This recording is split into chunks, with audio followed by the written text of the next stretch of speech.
If you need any Xbox or PlayStation codes or any cheap PC games, use the referral link in the description. It will take you over to g2a.com. They already have a discount on most of their goods, and if you use the code CHES at checkout, you can get yourself an extra 3% off as well. Hey guys, how's it going? Chez back again, and welcome to episode number 6 of the Chelsea career mode here on FIFA 16. After Bertrand Traore set the Capital One Cup alight yesterday, we're back to Barclays Premier League action today. A full strength starting lineup involved in this one, obviously playing BPL opponents rather than League One opponents. We've decided to revert back to the Pedro Hazard, Oscar, Diego Costa front four. Smolikov, though, our new right back signing, is on the bench and may play a part in today's episode. But if you go on to enjoy the episode, then make sure you hit the like button. If we could hit over 2,000 likes again, that would be absolutely superb. And of course, continue, if you are new to the channel, to subscribe to the channel as well. We are close to 105,000 subscribers as I record this. Probably will have passed it by the time you see this video as well. Channel's been growing phenomenally well recently, and fingers crossed that continues for the foreseeable future. If you've missed any episodes of this series, the My Player series or the Wolfsburg career mode series, definitely check the channel page for them. And obviously there'll be another episode of the Wolfsburg series later on tonight for you. But Diego Costa back into the starting lineup and onto the score sheet. A lovely solo run there, cut inside the defender really nicely. I wasn't expecting to be able to get that in from there. I was just kind of hoping for a corner or a lucky deflection because there was a lot of defenders around him, but somehow he managed to squeeze it in the far post. So well done, Diego. It's Chelsea 1, Crystal Palace 0 after half an hour. Oscar, though, coming down this right hand side again, swarmed by defenders. We're having to play it out and open up the vision of each individual player because the defences in the BPL seem to play very, very high pressure, high lines, and whenever I play the ball to a new player and I'm trying to pass the ball about on the edge of the box, there's always at least one, if not two defenders right next to me, and I'm struggling to pass the ball about. But we are 1-0 up so far, but only just thanks to a brilliant reaction save from Courtois, and then we're so lucky that that ball fell to Breda Hangeland and not to a striker, as the save from Courtois just rebounded straight down to the feet of the Crystal Palace man, but he couldn't sweep it home. Still in the first half, though, as Oscar comes down this right-hand side, seemed to be the best avenue of approach for me down their left-hand side, attacking Suarez. We do get the ball into the back of the net for a second time, but unfortunately for Diego, he was offside, so his second goal of the game won't count. It was pretty close, although as you can see from the replay, just the wrong side of, I think it was Scott Dan, the centre-back there, and the goal was chalked off. So into the second half we go. They're going to make a mistake here. Pape Suarez plays it back to his goalkeeper. I'm just trying to put pressure on. I can't explain what Alex McCarthy is doing there, but I will not complain. We will take that. Diego Costa runs straight over to the man to celebrate right in front of him. Thank you for messing that up, bro. That gives us a 2-0 lead. It was a deserved 2-0 lead, but not necessarily coming in the manner that we should have gotten it. But still, a 2-0 lead is what we have, and we're going to come close to a third here. Matic with a really good strike. Just couldn't quite dig it out of his feet enough to get enough height on it to get it to dip underneath the bar. It did go up and then dip, but unfortunately Alex McCarthy was right underneath the trajectory of the ball, and we weren't able to get ourselves a third goal. Lovely first time cross by Pedro, though. Brilliant header from Cesc Fabregas, but that's the second goal of the game, disallowed for offside. Cesc couldn't believe it. We should be 4-0 up, but instead it's still only 2, and Diego Costa dilly-dallies on the ball there, gets it picked off. Cabaye steals it off the second man as well. Connor Wickham down to Suarez down the left-hand side of their attack. It's 10 minutes to go. Suarez gets it inside to Scott Dan. Centre-back shows good feet to turn inside, drills it across, and then I couldn't believe Connor Wickham was able to get that ball in like that. I was so perplexed by the way that he took that shot. I'm going to show you the action or the instant replay, because that was ridiculous. And he's back to it. I had a goal scored in similar fashion against me on stream the other night with Atletico, and the ball actually goes through his leg so that he can kick it at that angle. He's got his back to it, lets it go through his leg so he can then sweep his foot around it, hits it with his laces from behind to then get it into the back of the net. I couldn't believe that goal had gone in the manner that it did. Fair play, though. I mean, they perhaps deserved one back, but we definitely deserved all 3 points, and we did get all 3 points thanks to the 2-1 scoreline.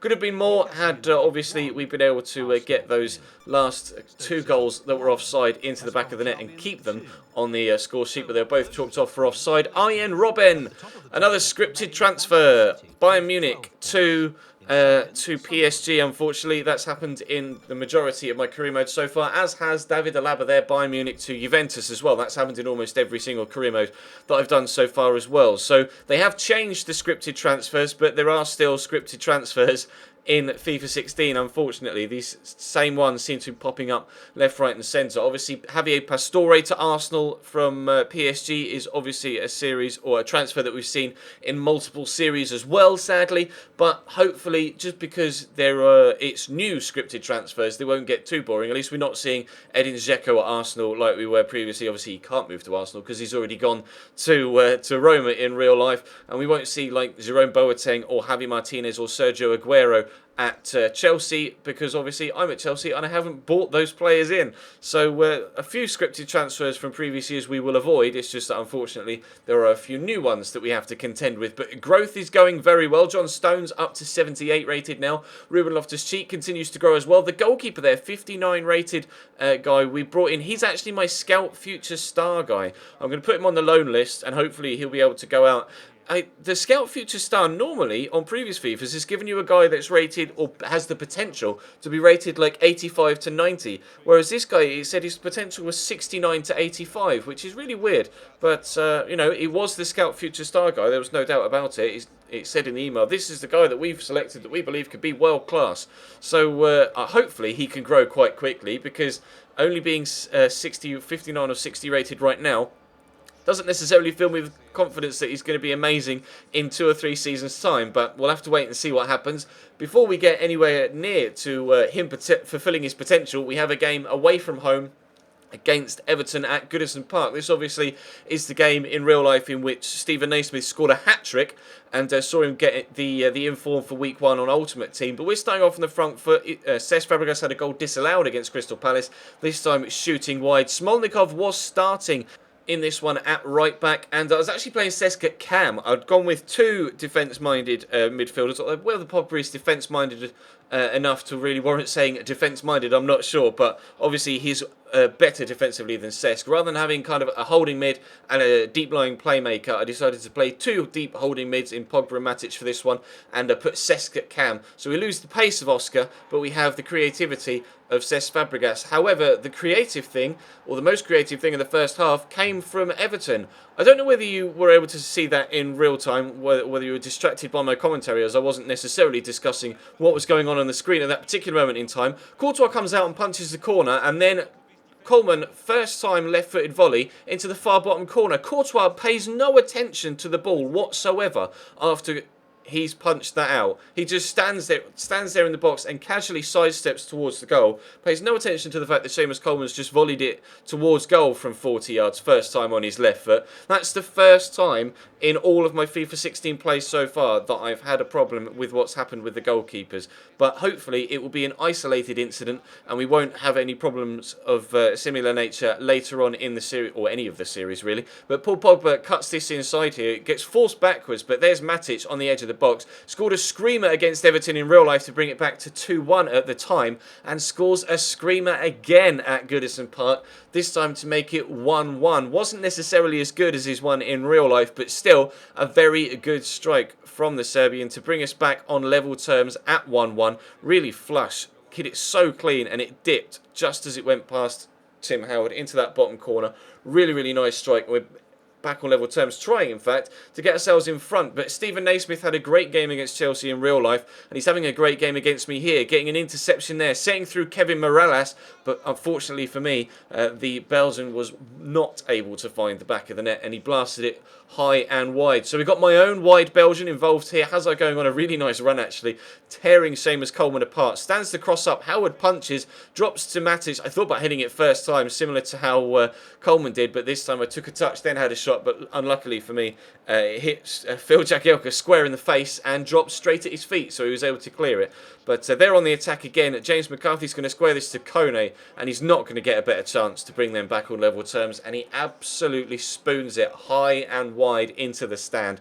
Matic, so into Diego Costa here, looking for a winner in stoppage time if we can find it. Ramirez rides the challenge, gets it down the line to Oscar, trying to pull it back to Costa here, does so, chests it down, overhead kick, was headed towards the far bottom corner, but Tim Howard was alert to it, down low to his right hand side.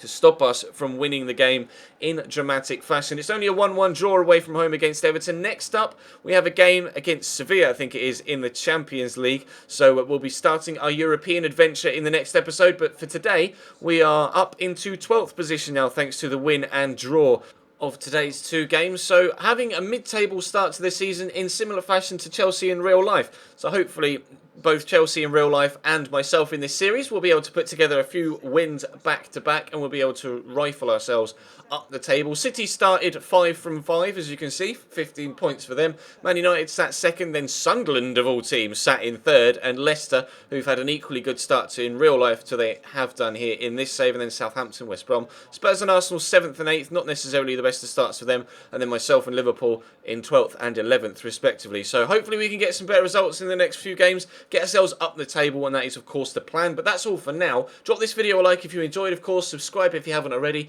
can see all of my social media usernames on the screen in front of you. There will be links to them down below. Follow me on Twitch as well. I'm streaming career mode every single day. And keep your eye in your sub boxes at 8 PM for a My Player episode that will come your way later on tonight. But for now, thank you very much for watching, and I'll see you next time.